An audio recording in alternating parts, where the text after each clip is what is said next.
आज Doubtnut app download करें। Doubtnut पर अपने सभी गणित, रसायन विज्ञान, भौतिक विज्ञान और जीव विज्ञान के डाउट्स का करो सफाया। बस प्रश्न की फोटो खींचो, एक ही प्रश्न को क्रॉप करो और तुरंत वीडियो सोल्यूशन पाओ।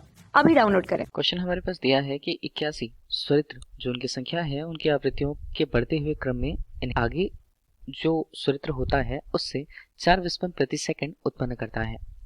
अब यदि अंतिम स्वरित्र की जो आवृत्ति है प्रथम स्वरित्र की आवृत्ति की अष्टक है, मतलब इसे ही हम 2 गुना कहते हैं, जो आवृत्ति का मान है उसे हम 2 गुना कहते हैं, तो अंतिम स्वरित्र की आवृत्ति हमें ज्ञात करनी है क्वेश्चन पे।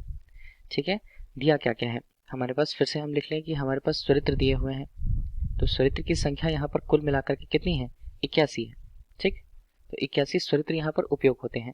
तो पहले स्वरित्र के लिए अगर हम उसकी आवृत्ति को देखें तो उसे n1 हम लिख लेंगे। इसी तरह दूसरे स्वरित्र के लिए उसकी आवृत्ति को लिखें तो n2 हम लिखेंगे। n2 का मान कितना होगा, n1 से संगत होगा, तो इसे हम n1 धन 4 लिखेंगे।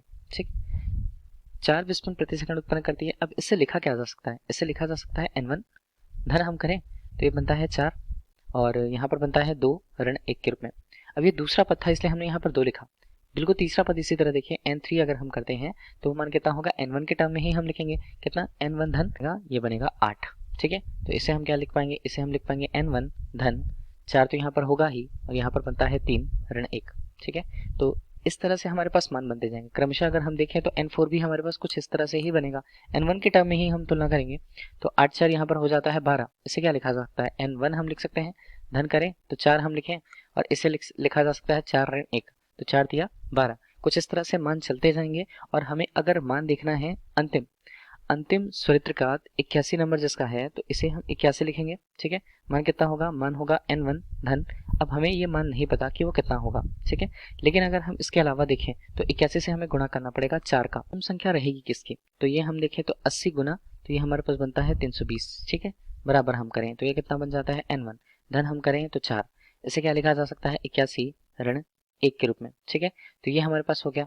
कुछ इस तरह से मान हमें मिल गए, तो n1 धन 320 हमें अंतिम पद का मान मिल जाता है। क्वेश्चन के आगे टर्म पर हम आगे बढ़ते हैं कि दिया है कि अंतिम स्वरित्र की जो आवृत्ति है, अंतिम स्वरित्र हमारे पास n81 हुआ। ठीक है, और प्रथम स्वरित्र की आवृत्ति हमारे पास n1 हुआ, तो अंतिम स्वरित्र की जो आवृत्ति है n81, ये क्या होती है, प्रथम स्वरित्र की आवृत्ति वो क्या है, 2 गुनी है, अष्टक है, मतलब इसे कहा जाता है 2 गुनी, 2n1 हम कह देते हैं। ठीक है, यही तो मान होगा, हमें n1 का मान है, तो हमारे पास इसका सूत्र है n1 धन यहाँ पर बनता है 320, बराबर करें तो 2 यहाँ पर कितना बनेगा, n1 बनेगा, तो n1 का मान कितना रह जाता है, n1 का मान रह जाता है 320 हर्ट्ज। ठीक है, तो ये हमारे पास पहले स्वरित्र के लिए जो उसकी आवृत्ति का मान है 320 हर्ट्ज वो हमें प्राप्त होता है।